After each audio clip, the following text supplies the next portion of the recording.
For joining us today. We'll get started this afternoon with Carter Mazur. Please let us know in the chat if you'd like to ask a question. And we'll start with Ted Colfin.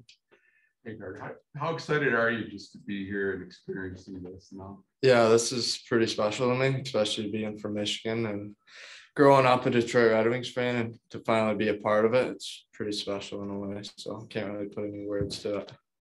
Does this kind of give you like more fuel to like, oh yeah, I want to get up here and stuff like that?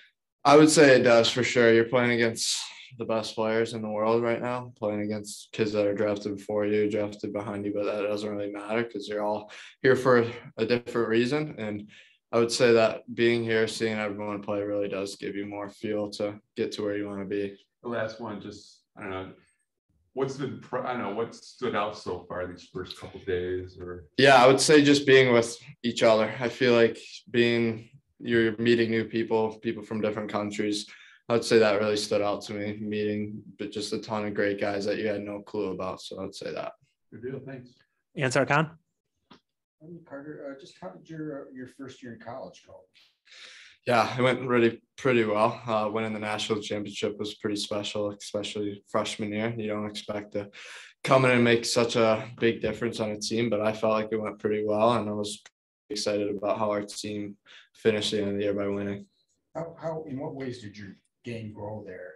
Yeah, I would say my game grew a lot. I felt like I came in the year not expecting a lot out of myself and went in and expected a lot out of myself, actually. So that changed a lot, and I felt like I grew a lot physically.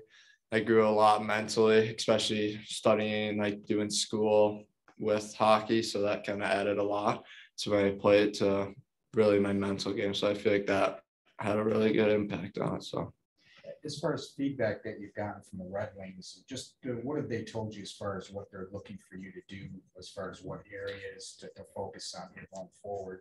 Yeah, so I really haven't talked to them that much about it yet because we really haven't had extra meetings, but I feel like they're going to just say to keep working on every area of my game. Every area of your game can get better no matter what. So that's just how I view it. Kevin Allen. Yeah, Carter, I think the people commenting on your game this year said that you're even edgier, more grit than even they thought. Is that something that you decided consciously, or did it just evolve like that? Or have you been inclined to do that your whole career? No, I would say it started, when I was younger. I was playing 2 years up. So I felt like having an edge to my game, playing 2 years up, like you kind of have to. You might as well. You're going against bigger people. Might as well try to get under their skin and just – I feel like also doing that, it's more fun for me. I feel like getting under people's skin, having them come after me, like draw penalties, stuff like that, really is something fun to hockey. So I enjoy that. Did you dial it up at all this year? Because it seemed like people thought you were even more edgier. Yeah, I wouldn't say I did. I would say, honestly, it was probably less than what I did in junior hockey, but I feel like I just stuck to my same, how I always play, and just kept it the same way. So.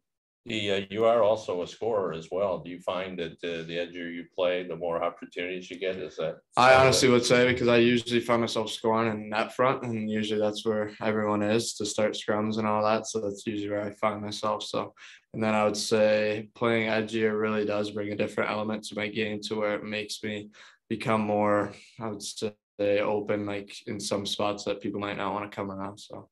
Dan Cleary told the story yesterday about you were going through a little bit of a goal drought, and you had talked to him, and they got you some clips on how to score. He said he wasn't sure whether that was it or it was just the confidence. But what made you decide to, ask Dan for a little bit of help? Yeah, so they're just really good resources for me, and I just feel like they're the Detroit Red Wings. They know a lot of things that I probably don't know, so might as well ask them and set up a call and like just pick their brains about things. He's been in the NHL for many years, so I feel like he knows a lot more than me about that stuff, so I might as well ask him. And what'd you pick up out of it? Did you? I picked up just a lot of just smart things, like just being in the right areas, being a lot more patient, finding like open areas, just little things like that you don't really think about that much, but when he says it's something that you really want to listen to. Thank you. Yeah. Jonathan Mills. What's been the biggest realization now that you've been on here with the prospects and other players for the last day or two? I would say just putting on the Red Wings jersey. That's something that I've grown up watching the Detroit Red Wings since I was probably 4, remembering all the players that came through here, probably been to this camp. So now to finally be a part of this camp, it's just really special to me. And over the next few days, what are you hoping most to kind of take away from everything? I would say a lot of things. I would feel like, especially on ice, skating coaches here are unbelievable, skills coach are unbelievable. So just to bring those things back to school in my next year, just to bring everything together. And then also a bunch of knowledge. We've been doing a lot of meetings, like nutrition meetings, learning how to cook. We're going to do boxing soon. So just all those things are just going to be pretty good to know. So Thank you. yeah.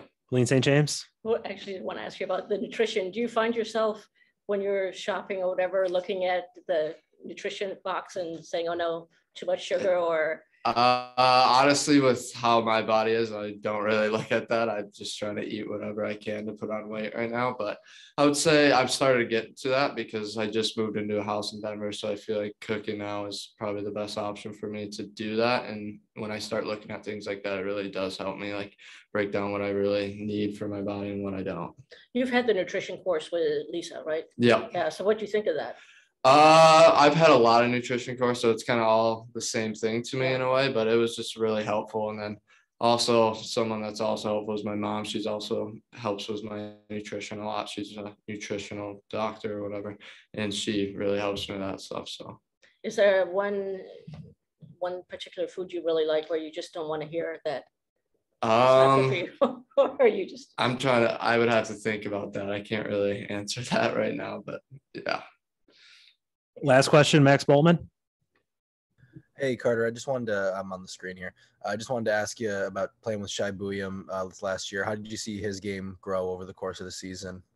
Yeah, Shai, he's one of my best friends at Denver. So he grew a lot. Like he came into the year not really doing that much, I would say. And then he started to figure out his role on the team. And he really started to take off towards the end of the year when it really mattered. And that's kind of what stood out to me, just his work ethic in the weight room, his work ethic on the ice, just everything about his game really came together towards the end of the year. To have a defenseman with kind of hands like he has on the blue line, what dimension can that add to a team and eventually to the Red Wings? Yeah, well, it added a lot to our team. I think his games really sets the team up for success. And then you saw at Denver, like we won really because of him. He's just an unbelievable D-man, just knows how to work the blue line, can get open anywhere, can use his size, skill together. So I feel like with all those intangibles, he can just really help a team. And then last thing, who got more screen time during the Frozen Four, you or your brother? I would have to say my brother there, actually. That's awesome. Thanks, Carter. Thank you. All right. Those are all the questions we had today for Carter. We'll be back shortly with Sebastian Kosa.